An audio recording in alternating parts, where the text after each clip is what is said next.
Hello and welcome back, everyone. Thank you so much for joining. And as always, a special thank you to those of you who have become subscribers on Substack, on Patreon, here on YouTube, or who have otherwise supported my work. I appreciate every single one of you.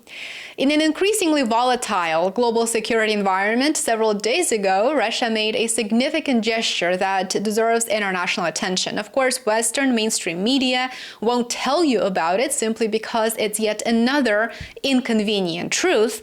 Russian President Vladimir Putin has proposed extending the New START treaty, and we will discuss what it means in detail in just a second. He proposed to do it voluntarily for an additional year beyond its expiration in February of 2026.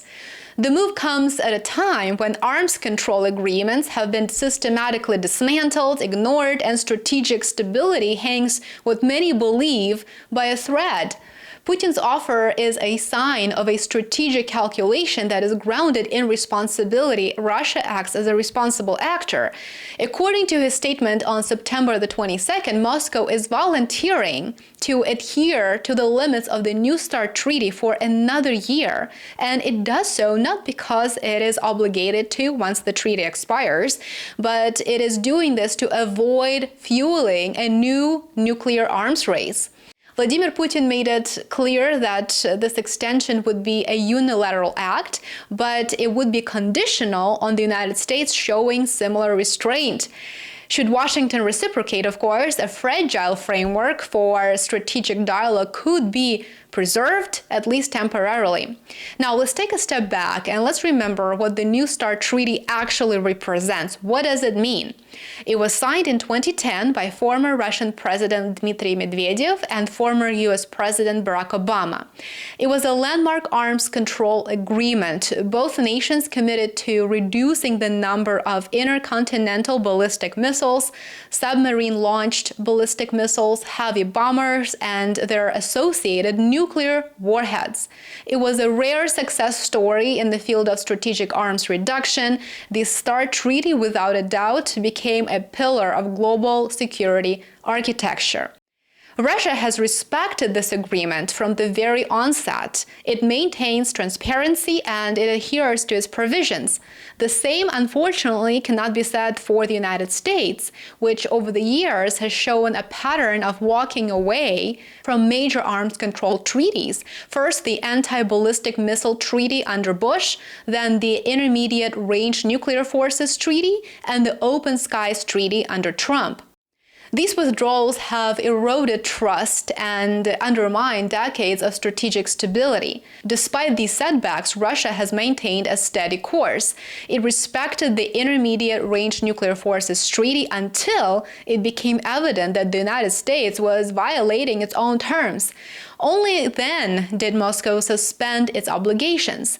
This behavior reflects a consistent Russian position, and that is arms control must be mutual, it must be verifiable, and it must be based on equality, not coercion, not the feeling of someone's exceptionalism. The root of the problem lies in the incessant attempts to divide the world into us and them, into democracy and autocracy, into a blooming garden and a jungle, those who are at the table and those who are on the menu, into the chosen ones who are allowed everything and the rest who for some reason are obliged to serve. We advocate for unquestioning adherence to the principle of equality. It is the guarantee that all countries will be able to take their rightful place in the world order, regardless of their military might, the size of their population, or the size of their territory and economy.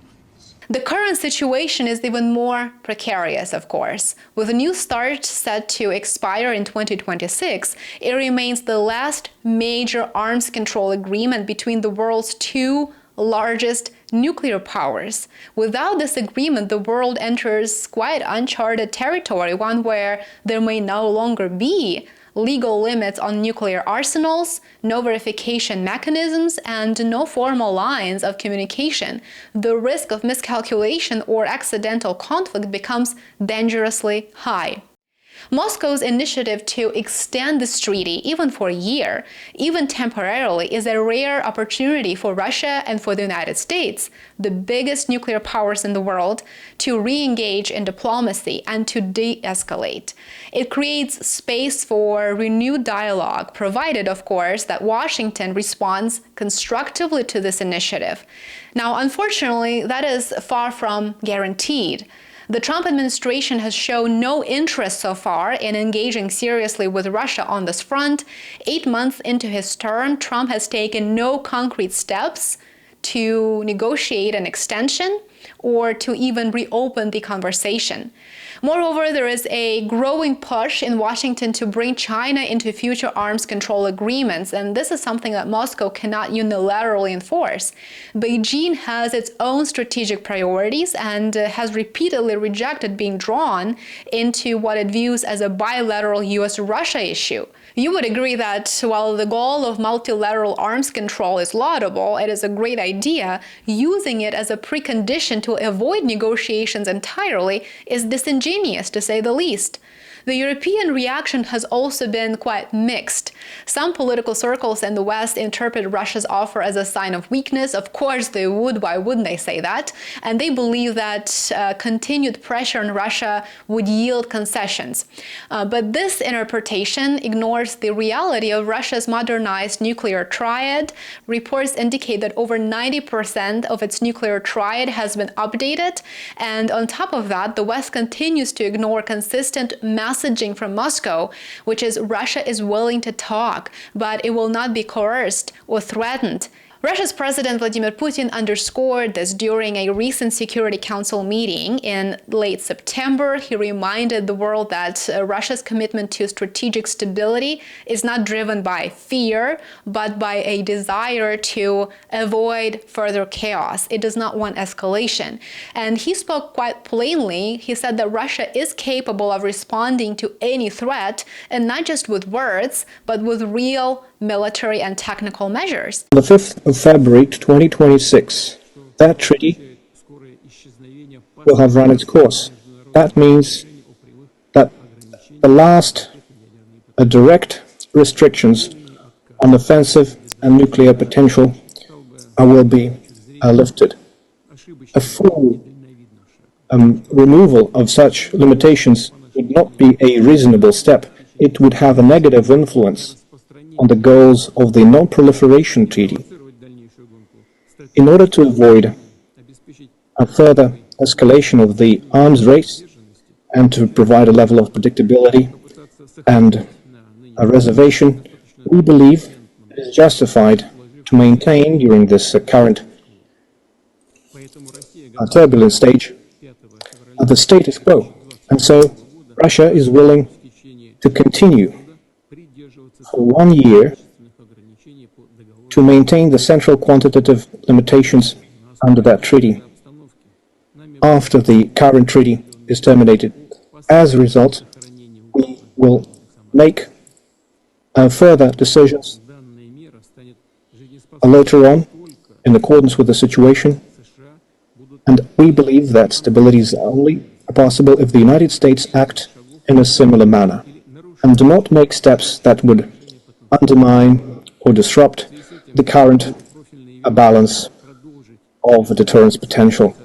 He also referenced the lifting of the moratorium on intermediate and short-range missile deployment in response to American deployments in Europe and Asia, and he warned that destabilizing actions from the West would not be unanswered, and they might be mirrored, in fact.